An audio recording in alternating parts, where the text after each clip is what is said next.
I tell you what, it's not like the olden days. I'm Jake. I'm Rosie. And this is our podcast on the Brittas Empire, a BBC sitcom that ran for 7 series between 1991 and 1997. It's a vehicle for Chris Barry, really. Chris Barry and a supporting cast will make you laugh, mainly Chris Barry, is the idea behind it, and I suppose proved to be true in many ways, although we'll have plenty to compliment the other players about as well.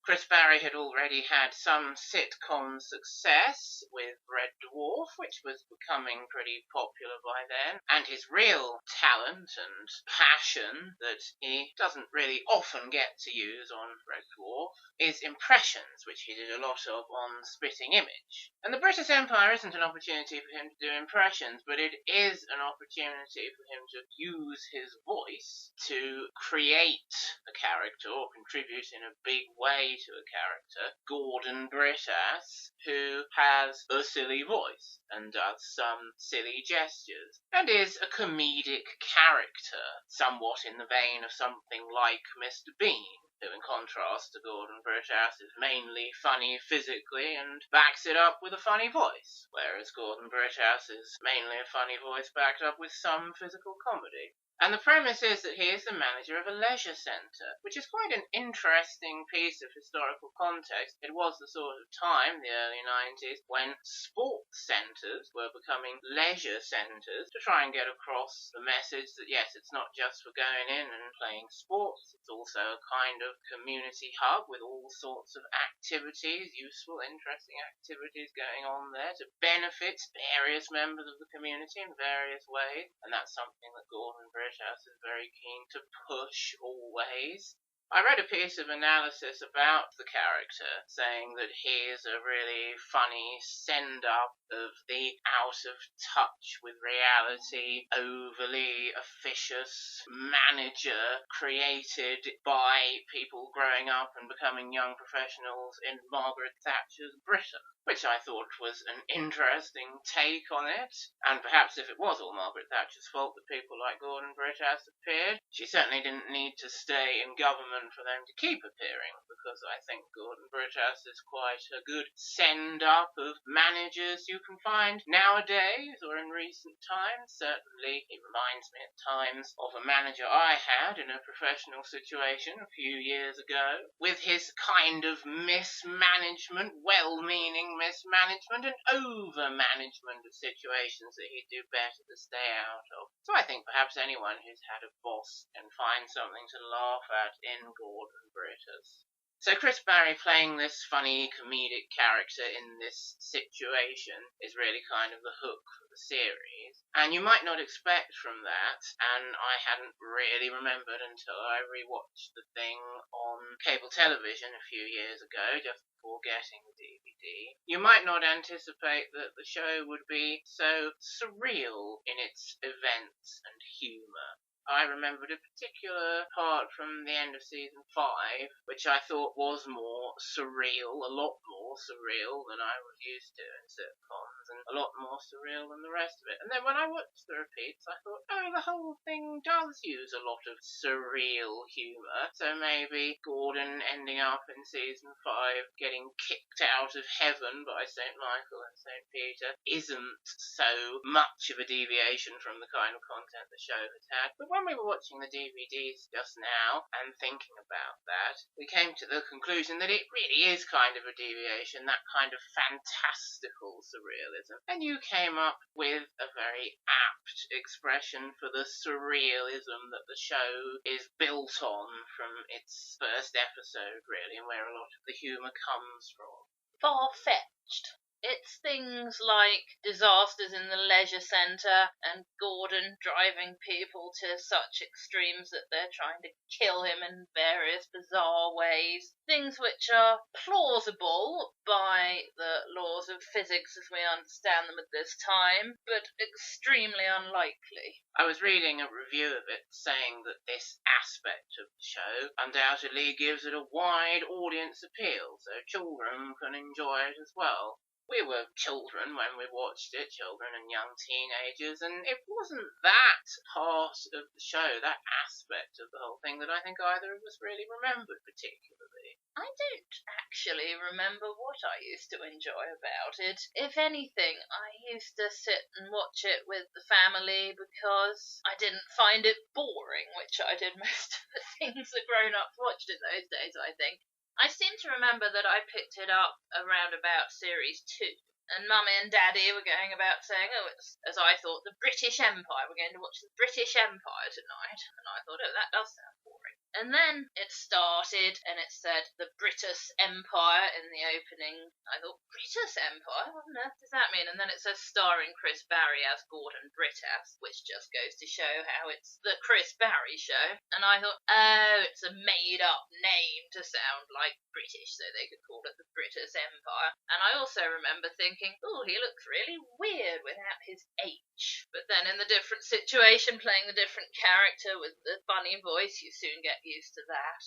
I was saying when we were a little way into watching the DVDs, it's not an absolute brilliant classic, The Brittas Empire, that I gag for when I haven't seen it for a while, but it is very entertaining and has its own charm and advantages that make it well worth a watch through. We'll have a word about all of the main characters, and then explain how we feel about the gulf in quality between seasons 5 and 6 of the show, and why that happened. And I said quite a bit about the character of Gordon Brittas earlier. The thing to mention, and the thing that Terry Wogan didn't get when interviewing Chris Barry, was that no matter how much Mr. Brittas rubs people up the wrong way, causes incredible disasters, major injuries and deaths, he never means to.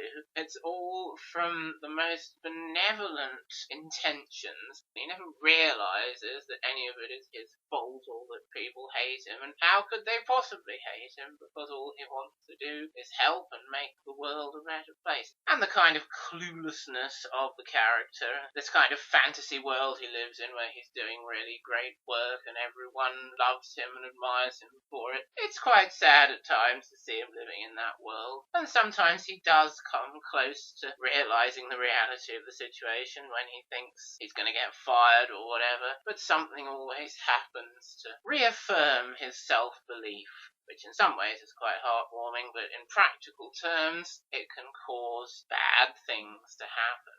But yes, that's an important aspect of writing and playing the character, seeing that he's always trying to do the right thing and trying to do good. And whenever he does upset people, it's because he's clueless and tactless rather than deliberately nasty. And that's how the original writers, the proper writers, Richard Fagan and Andrew Norris, always attempt to write him and manage to write him, I think. And we know that Chris Barry always had an eye on playing him that way from that Terry Wogan interview, where he tries to explain to Terry Wogan why Brittas does have redeeming qualities. There are some really quite heartwarming moments peppered throughout, certainly those first 5 series, where Gordon's niceness and benevolence really comes to something, like when he finds that Carol is homeless and has been living in a cupboard, and instead of having a go at her, saying, what are you doing living in this cupboard, that's absolutely against regulations, get out immediately, he sits down with her and has a nice, gentle, supportive conversation and says he's going to arrange for her to live in a nice flat. And I think Chris Barry plays that scene and that kind of scene very well indeed, and he still manages to do Gordon's voice, which is a silly voice, but also it doesn't sound silly when he's saying these supportive, nurturing things to people like in that situation. I liked the part in series 3 or 4, somewhere around the middle there, where, running through all the disasters that were going on in the episode, there was a mother and daughter who'd moved into the area and come to check out the leisure centre, who were having a nice day and were very impressed with Gordon's schemes that other people find unworkable and frustrating. Join the junior swimming club at the reduced price and get a little friendship prize for speaking talking to a certain number of new children you haven't met before at the centre that day. And all these things that on paper seem brilliant to Gordon and usually end up causing no end of havoc, this mother and daughter were finding benefited them very much and were very impressed with their day at the leisure centre. And it was one of those times where at the end of the episode Gordon is in his office thinking to himself, oh dear, maybe I am deluding myself, maybe my dream is rather hollow, maybe I'm causing all this trouble. And then the mother and daughter come in to talk to him, and he thinks they want to make a complaint because that's what normally happens. But then they restore his faith in himself and in life itself by thanking him for a lovely day and complimenting him on his schemes. The mother says, oh, I expect you get this sort of thing all the time. And Gordon says, not all the time, no. Indicating that on some level, particularly at that particular moment on that day, he is aware that most people don't really engage with what he's trying to do and it doesn't work for them. He's not blind to all the evidence that people hate him. He'll mention how he gets attacked a lot and there are sometimes murder attempts on him. But most of the time he's absolutely convinced that the people doing these things to him are in the wrong. And then when he gets a little glimmer of reality there, fate always sends someone, be it the mother and daughter, or his own twin brother, or Perry Fenwick as a reformed criminal who Gordon had given a badminton cup for, even though he'd never actually played badminton. Someone like that comes in and just restores Gordon's faith in things, so the series can continue. That particular episode is one of my favourites. It starts off with Gordon in court on a great many charges, including assault on a certain number of senior citizens and murder and things to do with drugs and drug money, and he's pleading not guilty to everything except possibly the old ladies. And then most of the episode is flashbacks to the story of what actually happened, and it sounds all completely ridiculous when you hear the charges, and then by the end of the episode it all makes sense. And that one is completely bizarre, and it is very funny, and it's a season opener, I think. Yes, I think it's the season 3 opener. And I think it's a very good one to lead with.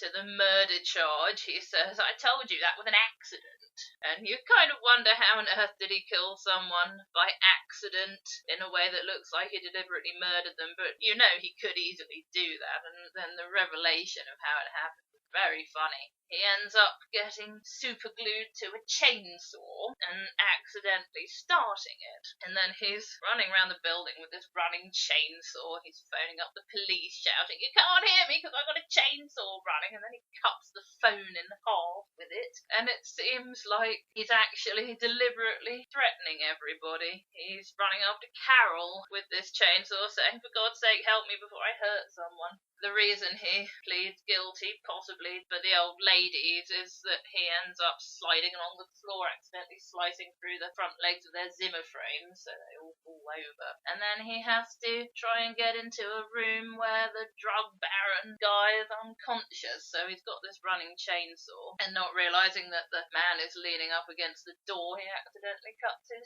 head off. And it's the sort of thing that wouldn't be funny if it happened in real life. It would be tragic, but in this very outlandish, far-fetched sitcom, it does make us laugh. The prosecution lawyer says something like, you maintain that you decapitated Mr. Gonzalez in an attempt to reach him through a locked door to administer first aid. And that's exactly the sort of thing Gordon is quite capable of doing just in his everyday activities, decapitating someone while attempting to administer first aid. And he seems to be in rather a dire situation that looks like the end of everything, and then it's Perry Fenwick, who was involved in the drug deal, who comes and speaks for him and restores his faith in himself. There are times in the show where the other characters do notice and appreciate the redeeming qualities of Mr. Brittas, and the two characters that I think appreciate these redeeming qualities the best, and certainly give him a lot of leeway and manage to overall say, oh yes, I do think he's a good person, really, are his wife, Helen, and deputy manager for the first 5 series, Laura.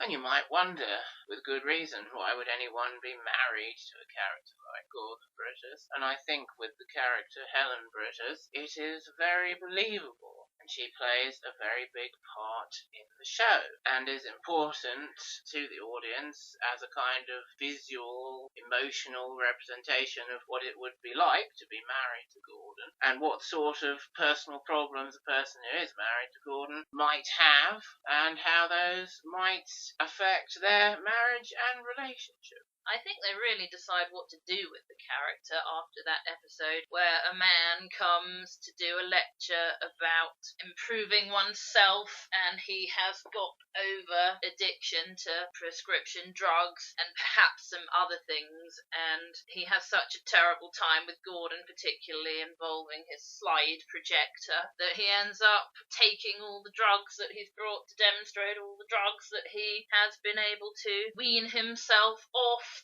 and improve himself and make himself healthier. And it's straight after that episode that it turns out Helen is on a lot of prescription antidepressants and such things, and they get a lot of humour. One of those things from these 90s sitcoms that you probably couldn't do now because it's offensive, but they do get a lot of humour about her coping with her marriage to Gordon by being addicted to these drugs. They don't have a very good marriage, really. In no way does Helen attempt to be faithful to Gordon, emotionally or sexually. She finds that's the only way she can cope with their marriage. There's many times where she's going to leave him, and she's in the process of leaving him, and he does something to remind her why she does like him in some ways. So they stay together, but of course Gordon thinks they're very happily married and has absolutely no idea how many times he's been close to never seeing her again.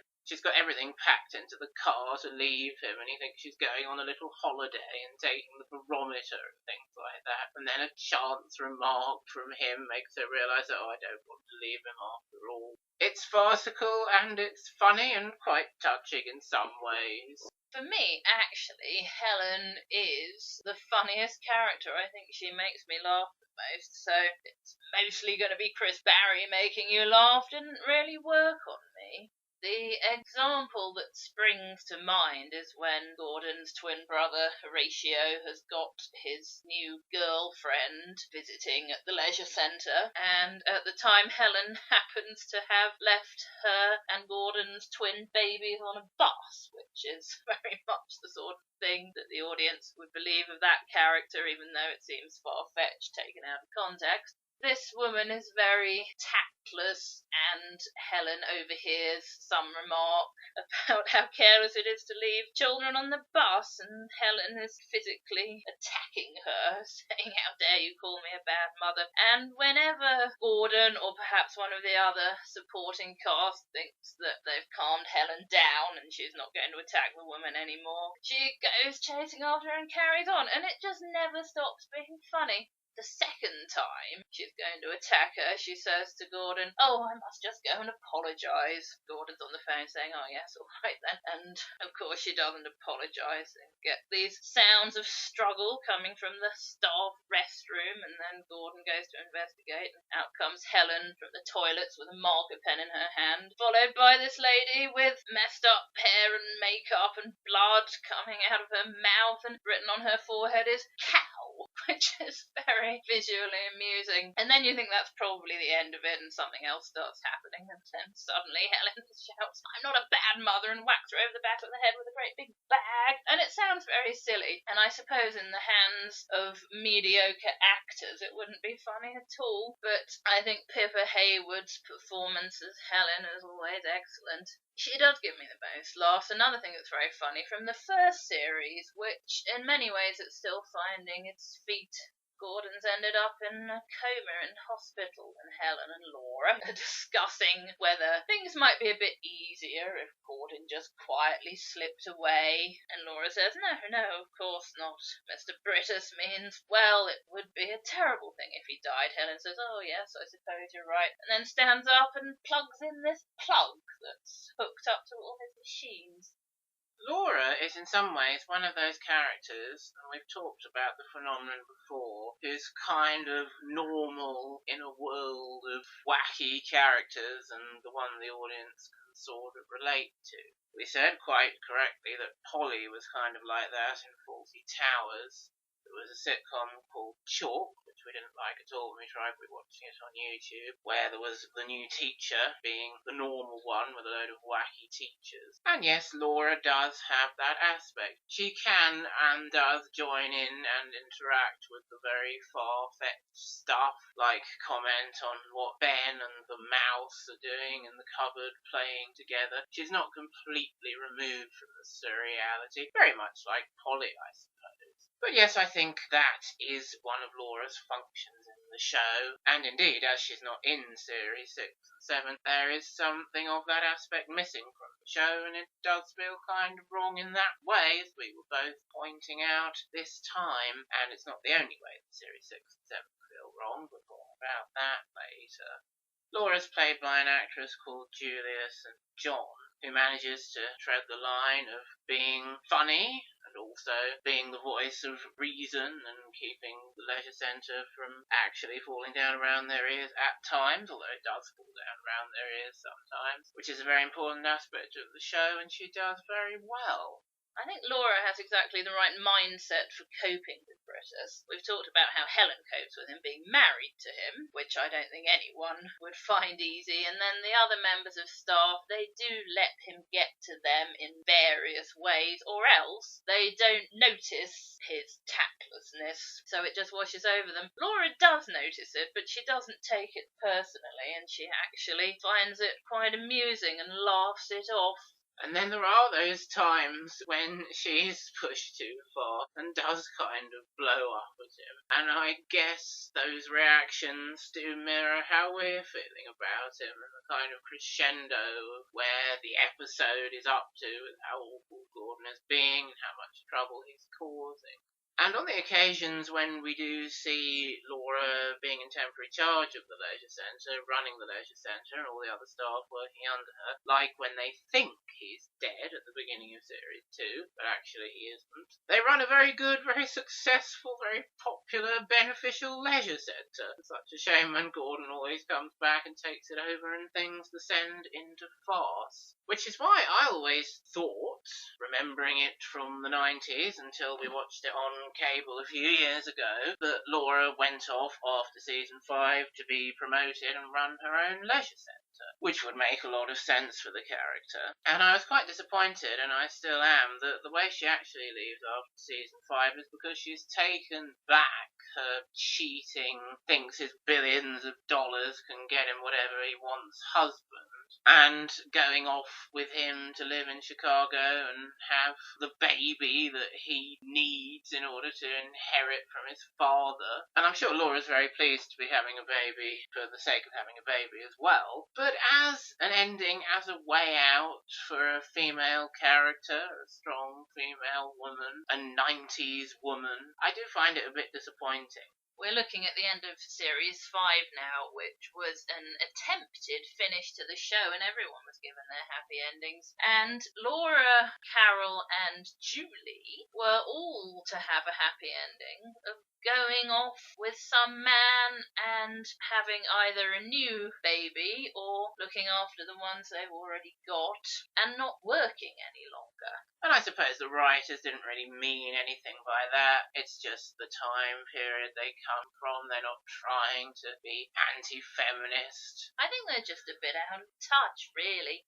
The other deputy manager of the centre is Colin, who's played by an actor called Mike Burns. And what's funny about him is that he's disgusting.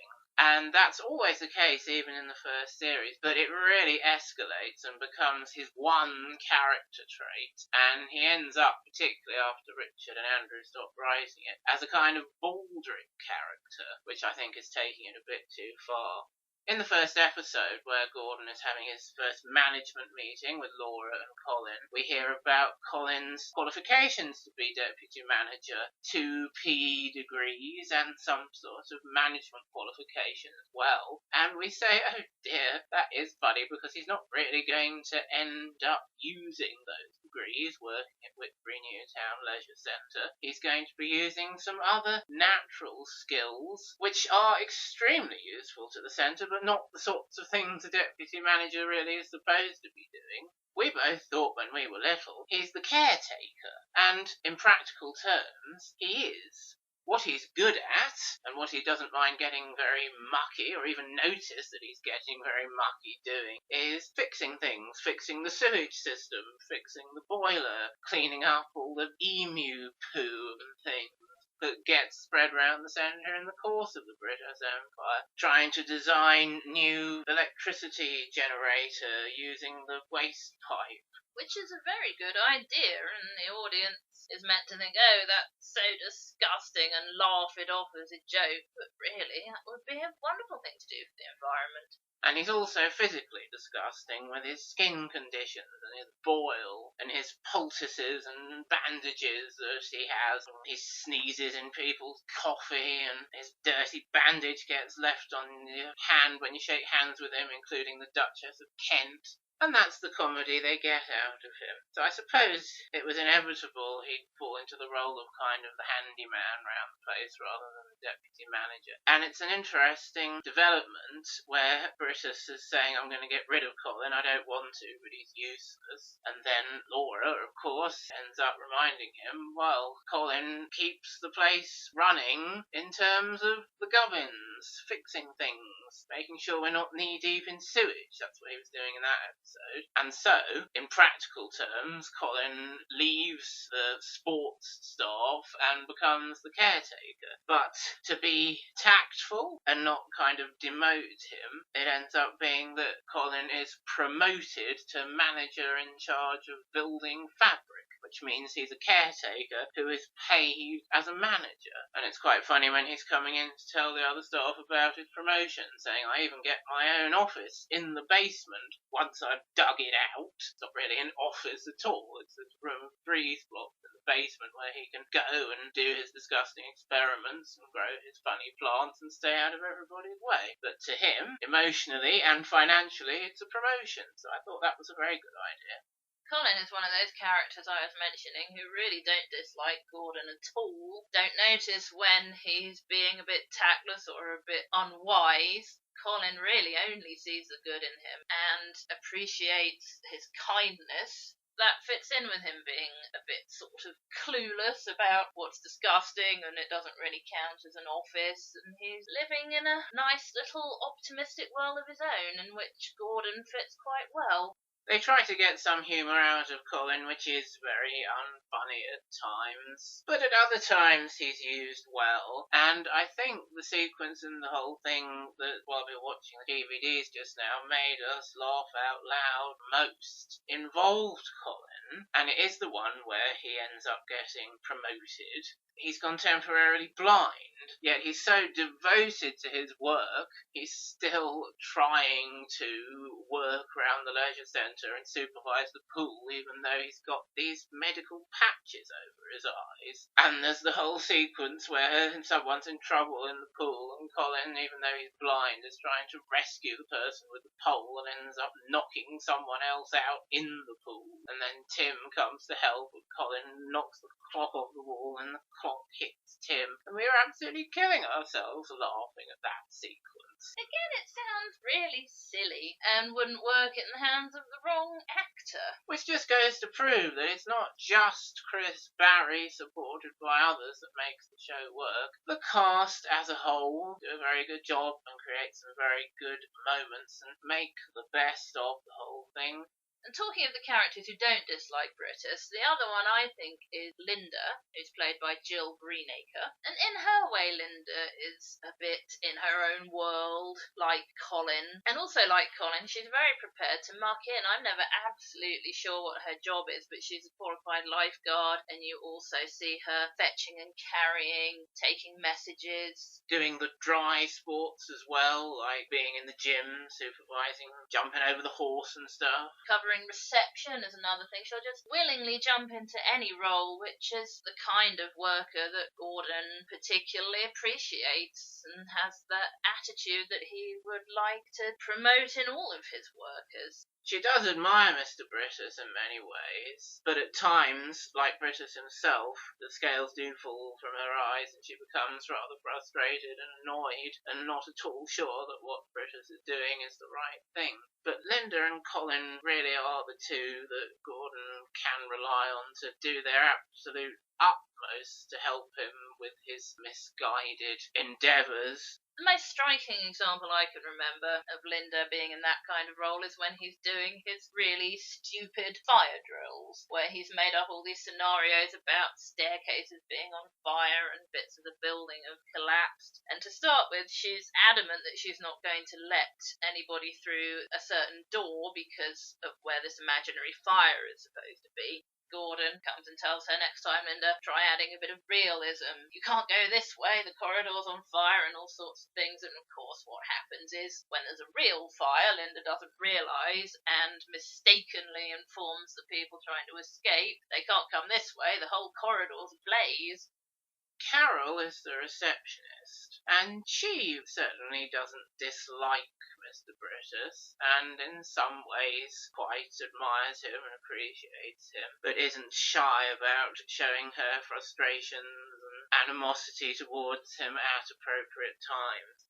She's played by Harriet Thorpe, who I think is quite a versatile comedy persona actress. I think she'd do well on one of those sketch shows where you play different funny little characters as kind of exaggeration stereotypes. She plays quite a few different personas for Carol throughout the show. There's Carol herself in different moods at different stages in her life, feeling optimistic, pessimistic, in despair about various things happening to her that Harriet Thorpe shows a lot of range with. And sometimes Carol has had a bit of a personality change, like when she's been on her assertiveness course, and Harriet Thorpe does very well in kind of bringing those different Carols to life.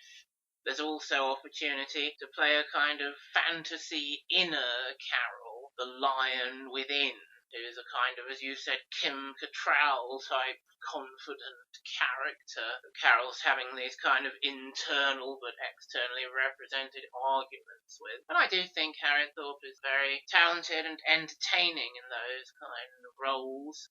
The big joke with Carol is that she keeps at first her baby and then also her twin babies in drawers and when they get bigger cupboards behind reception. And I do find it amusing just to look at on screen the way Carol kind of turns the reception desk area into a sort of mini home, sometimes a mini creche full of toys. At one point she's got all her washing machine and a washing up rack behind there, and she's often doing things like making cakes. She's basically raising her children in and around and behind the reception desk. I think I did find that funny when I was young, and I still do now.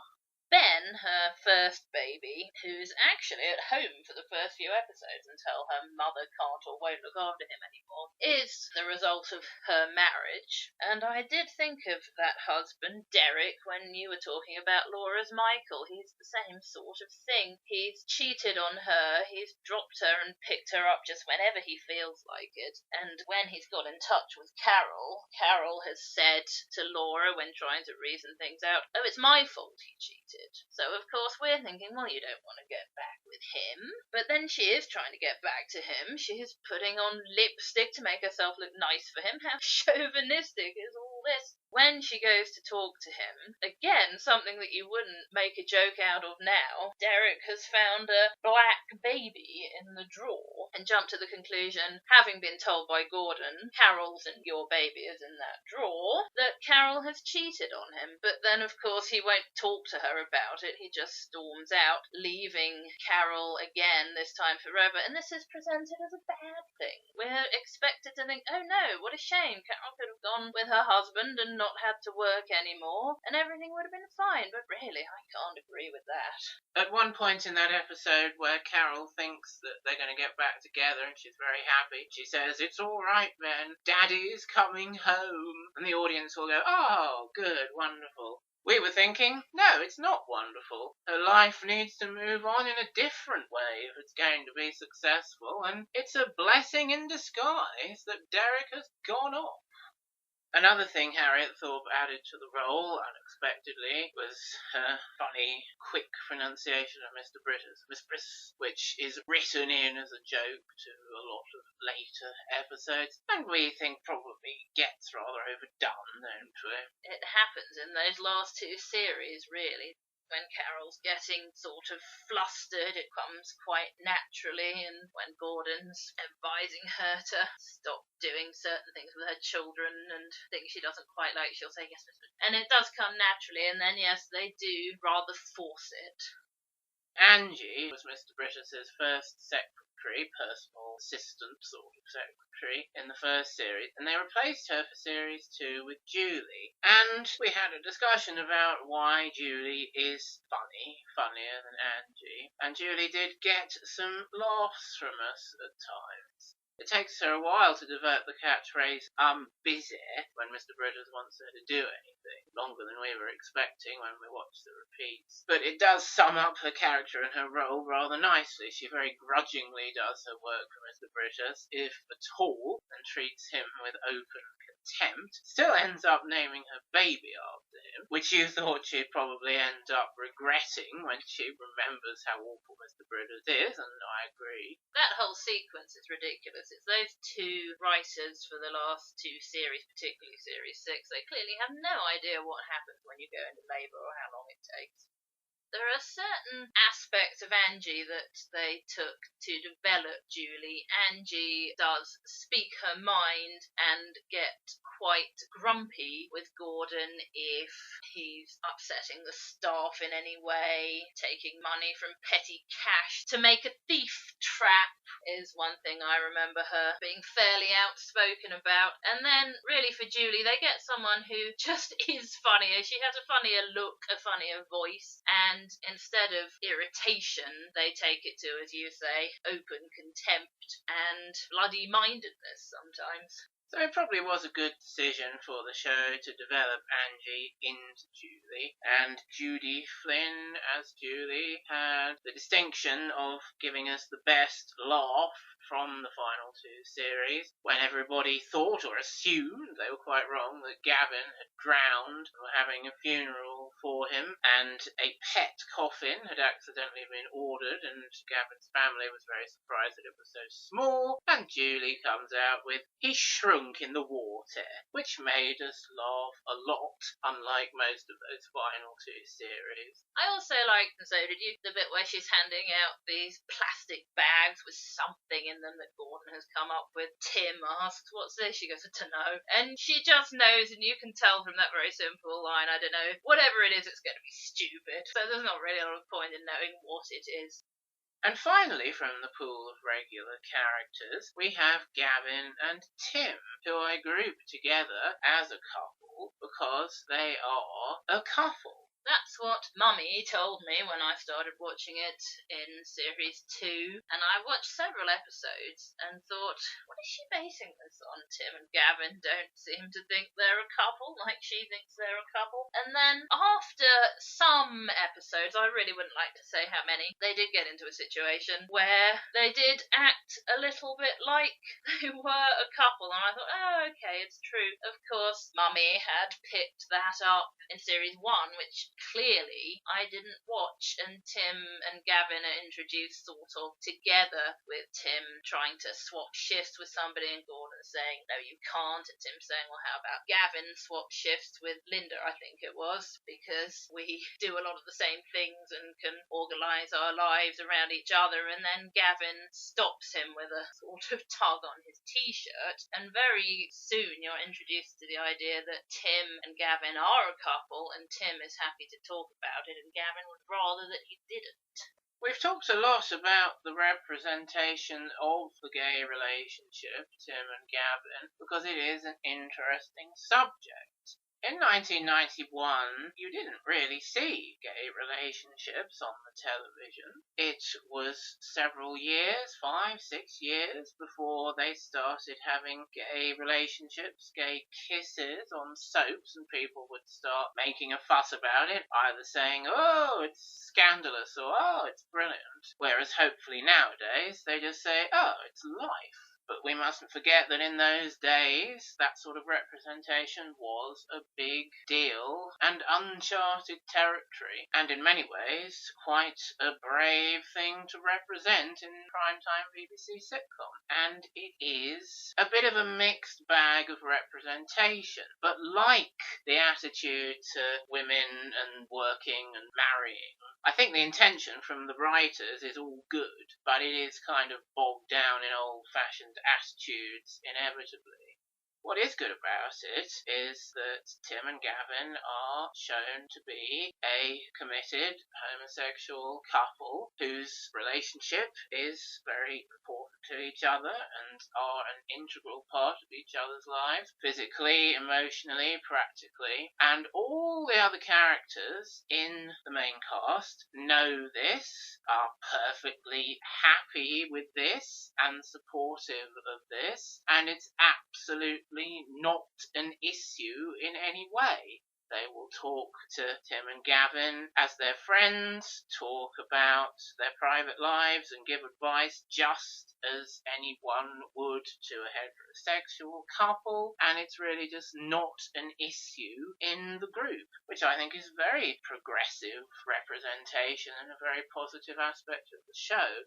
A big joke, of course, is Gordon doesn't realise ever that Tim and Gavin are a couple. He's always thought there was something a bit girly about Gavin. We all have a good laugh at that. Which we're really not supposed to nowadays, are we? And of course we did get a laugh, even though now being gay is not funny and being homophobic is not funny. In those days it was funny for Gordon to say to Gavin that he thought Tim might be a bit of a left footer. Gavin says, "You think he's a homosexual?" And Gordon's response is, "Good heavens, I wouldn't put it as strongly as that." And that did make me laugh, because it's showing up that homophobic attitude, which is actually not okay. And even in the early 90s, the writers of this sitcom were showing us that it's not okay in a way that was also quite amusing. And then the interesting thing is, Gavin, having been about to warn Gordon that someone is on the roof trying to kill him, he then deliberately sends him up onto the roof, telling him what the would-be murderer wanted him to tell him, because he has been so upset by what Gordon has said, whereas Tim, in a similar situation, wouldn't do that, but he would come out and say what he thought of Gordon and his attitude. He is sometimes a bit uncomfortable around Tim when he seems to be making suggestive intonations. Someone's talking about massage. What did you have in mind, Mr. Brittas? And in that court case, Tim is being asked, don't you think Mr. Brittas must have known the man in the locker room to have been talking to him so closely and touching him just on the arm? And Tim says, not necessarily. They might just have found they liked each other, which makes Gordon uncomfortable. And of course, that is one of the things that's left over from the old-fashioned attitude that homosexual men are opportunistic picker-uppers of other men in toilets and locker rooms and whatever. Another one is, again, no longer acceptable. Gordon wants to show some ethnic diversity in the centre by bringing in a black person. And he's asking Gavin about a tall, good-looking black chap he saw him out with, and Tim thought that Gavin was at his mother's. And he was saying about how everyone except Gordon knows that they're a couple and is fine with it, which is why it's a little bit disappointing when you hear that instead of going on the staff outing, Tim and Gavin were at some gay night. Yeah, all those bits where it seems that all the people they know, all their friends, acquaintances, are gay, either gay singles who they may possibly mix with, or other gay couples. It's a bit of an outdated representation, and we can see from their colleagues, friends in the centre, they have plenty of friends who aren't gay, and the fact that they're a gay couple is a part of their life, but not the defining factor of their life. So yes, it's a bit of a shame that those old attitudes are evident in some of the writing, but perhaps inevitable for the time. And as I say, I think the intention and most of the execution is very good. So overall, I think Tim and Gavin are very good representation, and Richard and Andrew should be given credit for including them, and the actors should be given credit for bringing them to life as characters and a couple so believably. In their dealings with Brittas, I touched on this with the attempted murder. Gavin sort of puts up with Brittas a bit more, doesn't really say what he thinks and does as he's told, and if he's going to complain about it, does so behind his back, whereas Tim really quite openly dislikes Brittas and will complain about him quite vociferously. And this actually brings me to that episode that made me think, oh yes, they are a gay couple, where what happens is that Gavin has been tasked with disposing of a Playboy magazine, but with a different name, which has an old naked picture of Helen in it, and he takes it down to the boiler room to throw in the furnace, where he is discovered by Gordon, and Tim happens to be with him, and Tim is very upset to see Gavin with this magazine down in the boiler room, and of course Gavin can't say why he's there. The whole point is that Gordon doesn't find out this is a picture of Helen, and then suddenly Tim leaps over onto Brittas's side, saying he's trying to weasel out of it, Mr. Brittas, all because he feels so strongly about Gavin sneaking off with this magazine. It's very interesting, the difference in how Tim and Gavin feel about themselves, their own identity, people's attitude to them as individuals and as a couple. And it's a difference you could represent nowadays, almost 30 years later, and could still be relevant.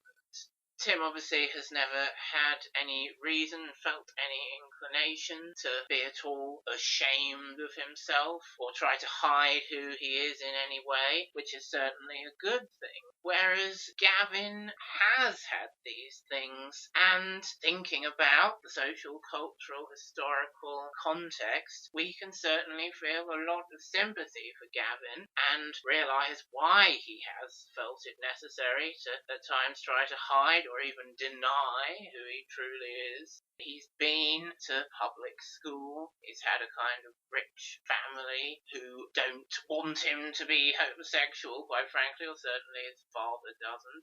Gavin's got in some trouble in the past for being gay. There's been a court case about an incident in a gym, and of course, while Gavin was alive, or certainly sexually mature, there's nothing illegal about being gay, but I can very much believe that attitudes about such things at the time would lead to a court case after some sort of scandal in a public place where men are naked or semi-naked together.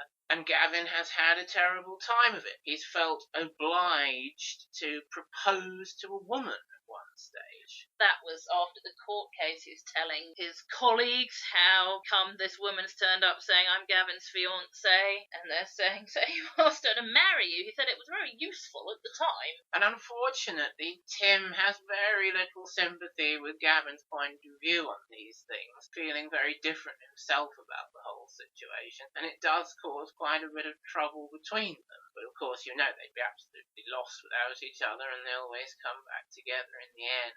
There are two particular episodes we should talk about in this bit about Tim and Gavin. The first one is the end of their bust-up and their reconciliation after Gavin has decided that he would like to train in management and become deputy manager. And Tim doesn't like it. He says, you know how I feel about management. Perhaps he feels it's indicative of Gavin's attitude of trying to be something that he's not, and trying to better himself might involve trying to deny who he is.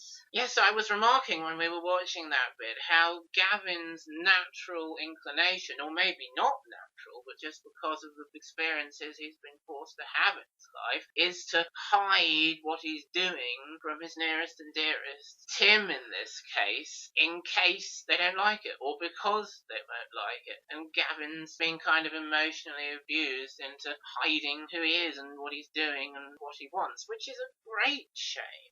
There's a few episodes where they're at odds about this. Then it's all sorted with a sequence which is actually very funny and links in with Julie's pregnancy, which of course leads to the baby that was mentioned, where she has spilled some urine samples and so replaced them all herself. And one by one, Gordon is calling people into his office, starting with Carol, saying you're pregnant again, which is quite feasible because she has been pregnant again before with the twins after Ben. I'm not absolutely sure of the order, but at one point Linda comes along and we've seen her with her very old boyfriend who was her school headmaster, thinking she might possibly be pregnant. And it finishes up with him calling Tim in to get him to confess that he's secretly a woman.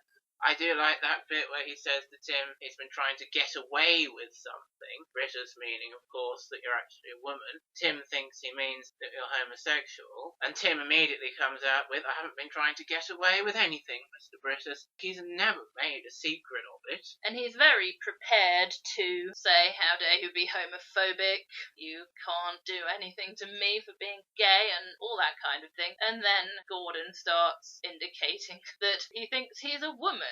And then Tim's attitude changes to, what on earth are you talking about, Mr. Brittas? And it leads to Gordon trying to take off, as the script said, Tim's trousers. Actually, it's shorts. He works in shorts. And unfortunately, this doesn't make a lot of sense because the writers don't understand how baby monitors work, but via Carol's baby monitor that's ended up in the office, Gavin and a couple of other characters can hear what's going on. So Gavin leaps over the reception desk and runs up to Brittas's office. He starts by saying, Mr. Brittas, you have to stop doing that, trying to resolve things peacefully, amicably, and then when Gordon's saying, hold her, Gavin, she's trying to get away with it and things like that, then he punches Gordon in the face and everybody enjoys that. Gavin standing up for Tim, his boyfriend, asserting himself, which he doesn't very often do, and it's a very striking, quite emotional moment, and it's very cleverly woven in with the comedy of the show and also the revelation of Julie's pregnancy.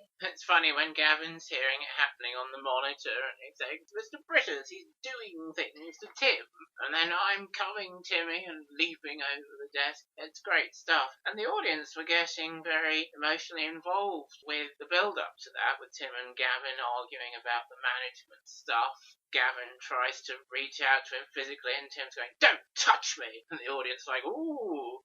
The other episode that we really need to go into some detail about is the one where everyone thinks that Gavin is dead. And I think Russell Porter, who plays Tim, really comes into his own with the emotional acting, his devastation when he thinks that Gavin has killed himself, and his elation when Gavin phones up to tell him, I'm on a pirate ship, and then also the comedic reaction that Tim has. Tim, Russell Porter, really came into his own there, and it was an opportunity he'd been missing and relished when it came.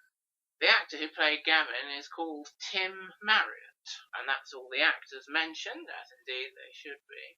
There's the bit in that one where Tim and Gavin are going to bed in the hotel, and Brittas thinks they're sharing as friends.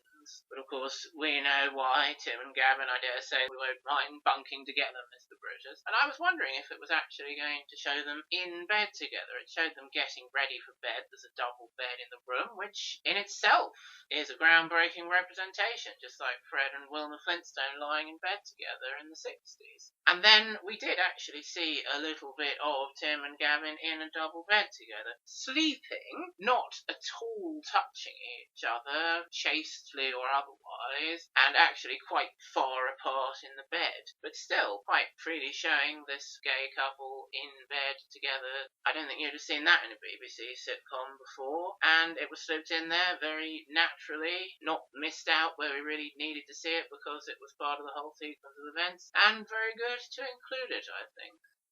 There's a definite peak of enjoyment that we experienced while watching the Brittas Empire all through, and that really is series 4 and 5. Everyone's very much into the roles. It's got a lot of those very funny sequences, like Helen and the woman who she keeps beating up and writes cow on. That's in series 4. Series 5 has all the Gavin becoming management staff and Colin being blind and knocking people out with the pole. We were having the best laughs at series 4 and 5. And, of course, Richard Fagan and Andrew Norris wanted to end it there. And as you said, gave everyone a happy ending. Tried to finish off with a Christmas special set in 2019, where they looked back 30 years to a flashback that, in many ways, really doesn't make any sense for various reasons. including Julie being there too early, and the leisure centre having been refurbished 5 years before it was supposed to have been refurbished. And they get a lot of things quite right about 2019 with the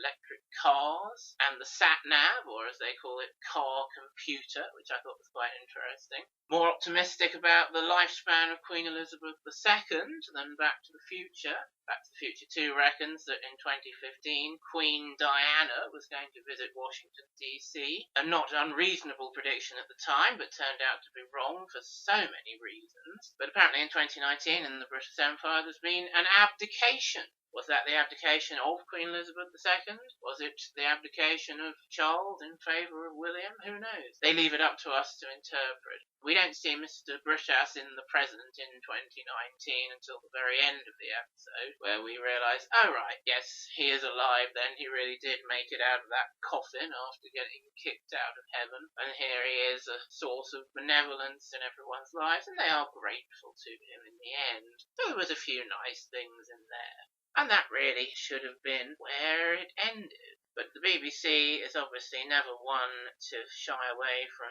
flogging a dead horse, especially if it's reached something of a ratings peak. And the Brittas Empire did return for 2 series after the proper end, without Richard Fagan and Andrew Norris writing, without Julia St. John as Laura, but everybody else agreed to return. Obviously, like Mark McClure, whenever you ask him to do anything, they were grateful for the work. Never mind if it didn't really make sense that the characters were back in the leisure centre, and the show would really run out of steam.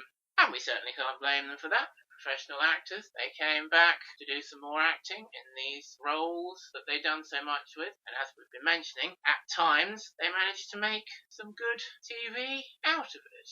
Most of the problems that we're about to highlight, if not all of them, originate from a particular pair of writers. Their names are Ian something and Peter something.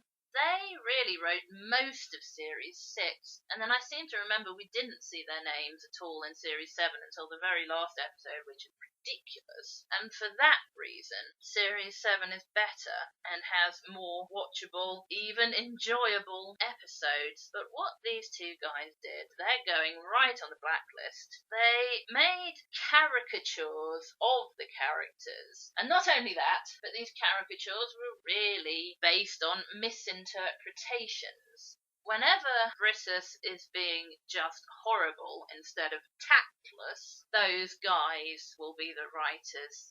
More than once, he finds someone at reception trying to have a swim or a game of squash or whatever, and will just have a go at them and throw them out for whatever reason, which is a bad misinterpretation of his being a stickler for the rules. And what I very much remembered was their misuse of Linda and of Tim. Linda's suddenly a hippie. She meditates. She does animal rights protests. I suppose that's about it, but she does them a lot, and she does them to extremes. And where does that come from? Her refusal to shoot the emu, and possibly from her happy ending being that she was going to go to theological college, which doesn't make you a hippie. It makes you a trailblazer, a spiritual person who wants to become one of the first woman priests. And then suddenly there she is, leading loud, unruly protests outside the building. And then the misuse of Tim is that he is just absolutely neurotic, and not just about his relationship with Gavin, but about everything, such as they decide he's got a phobia of men in anoraks, and he's in the sauna trying to give himself a high temperature so he doesn't have to bungee jump. So that's quite annoying. And then the other thing, which I can't even see where it comes from, unless it's that he once mentioned that he was going to make a casserole for supper, he has ambitions to be a chef. And he gets neurotic about his chef stuff as well, going mad when people don't say they like his cake or wanting to make pretentious food. For Dolphin Day, which is the day that Linda's outside with her protest saying that they shouldn't have a dolphin in the swimming pool. Yes, the episode with Dolphin Day is the one that we really enjoyed from Series 6. It has a couple of problems that Series 7 doesn't have. Series 6. Extremely bad use of Helen. We both spotted while watching Series 6. She's always coming into the centre saying something stupid is happening in her life. She's accidentally sold the house. She's going to do a parachute jump and can't cope with it. And they're obviously struggling to use her. And then that's better in Series 7, where she comes to work in the centre, doing some counselling. Not very well. And also in Series 6, they have a kind of replacement character for Laura just to fill the void in the cast, called Penny. And she's taken over the sauna solarium, which has become semi-privatised. And they can't really find much to do with the Penny character either. Like Laura, she sometimes has conversations with Helen, but that doesn't work quite as well. And she finds Mr. Brittas very annoying, interfering with the sauna solarium, and has various conflicts with him. But she doesn't really add anything to the show. There's not a lot for her to do. So they don't bring her back to Series 7, which I think is certainly for the best. Although the Dolphin Day episode in Series 6 perhaps does contain some of the best use of Penny as a supportive kind of surrogate mother figure for the guest teenager character who gets very traumatised in the episode. And I think it makes very good use of Helen too. The bit that makes me laugh the most is when Helen has come to swim with the dolphin, and of course, instead of getting a dolphin in the pool, they've accidentally ended up with a shark. Now, there are some issues with that. It's a very good idea, and Richard and Andrew, if they had had the same idea, would have done it very well, but it's not arrived at seamlessly. The conversation where Julie is accidentally changing the order from dolphin to shark is very forced and awkward. I think it would have been better to show how that misunderstanding could occur, but have the phone call happen off screen. And then it does occur because Tim is trying to be this chef and make shark steaks, and he's going around getting neurotic about whether his shark is going to get here. And there's Linda outside protesting that whatever animal is in the pool ought to be set free. Actually having the shark in the pool and the public realising it's a shark, then Helen coming, who's been looking forward to swimming with a dolphin, getting in the pool with the shark. Pippa Haywood reacts to that awfully well. We haven't seen the shark's face up to that point, and then suddenly it's in close up going rawr, and Helen, I don't think sharks probably really make that noise, but it was very funny anyway. And then of course there's this girl who's there for work experience, who they end up losing track of. Think perhaps she went to wash herself in the pool because she's been mucking about in the toilets with Colin, who's turned off the water. And then they have to get her mother, and Gordon has to break the news to her. There's no easy way of saying this. It looks as if she may have been eaten. And that is very funny. It's not at all what you would expect to hear has happened to your daughter doing work experience at the leisure centre. Even if you'd heard something about Whitby Newtown Leisure Centre and the tragedies and disasters that had happened there before, getting eaten is still rather out of left field. They don't leave us hanging for too long thinking that Rosemary has been eaten by the shark. She's only a teenager. She's been having this terrible time getting covered in toilet water and abused in various ways. And we see that she has survived her encounter with the shark and is hiding in the stairwell, and Penny ends up comforting her, as I was saying. So I think it was good to reveal that she wasn't dead quite quickly. But yes, as I'm sure has become clear from everything we've said, the Brittas Empire is a show that successfully makes jokes about death and murder and manslaughter and things like that, which is often a difficult thing to do, and rightly so. Now, as I was saying, Series 7 doesn't have those two guys writing most of it. And one episode that actually we found ourselves laughing at quite a lot came in Series 7. A journalist was coming round with a hidden camera, and we had seen how Carol accidentally set one of the rooms on fire, and there was an outbreak of disease, and Helen has got this grudge against the reporter from a previous encounter that she's been talking about the whole time and building up a lot of rage against him. And then the video that is produced and falls into the hands of the leisure centre staff at the end is very funny, because we know how all the things have occurred, but just isolated on their own as he discovers them seem very bizarre. he finds a man who the audience knows is a rather vain actor and model and concerned about his appearance, all covered in spots from this disease, so he's absolutely freaking out. As you said, good at spotting hidden cameras. Then the video goes to people quarantined in the squash court, expressing a desire to get out. Then he opens a door and these flames shoot up. And finally he's saying, oh my goodness, what could go wrong? And then suddenly there's Helen, and she's coming after him with an axe. And it was rather reminiscent of her going after Horatio Brittas' girlfriend. This rage that she gets manifests itself very violently. But then the series finishes very, very awfully, with those two writers, Peter and Ian, contriving a lot of ridiculous situations in the centre and then revealing that the whole entire thing has been Gordon dreaming on a train on the way to the interview. As Wikipedia puts it, an ending that is decried and rejected by fans and critics alike as being completely unsuitable and unpalatable to bring a conclusion to a popular show by kind of negating all the investment we've had in it. So nobody really accepts that ending, and rightly so. And that brings another podcast to a close. Join us again in a week's time on Sunday the 3rd of January 2021 for a 2020 update podcast where we just bring you up to speed with a few things. And then, of course, our next regular podcast will be on the final Sunday in February, and that will be about another BBC sitcom, The Vicar of Dibley. So do join us again for that. Until our update podcast, good night out there. Whatever you are.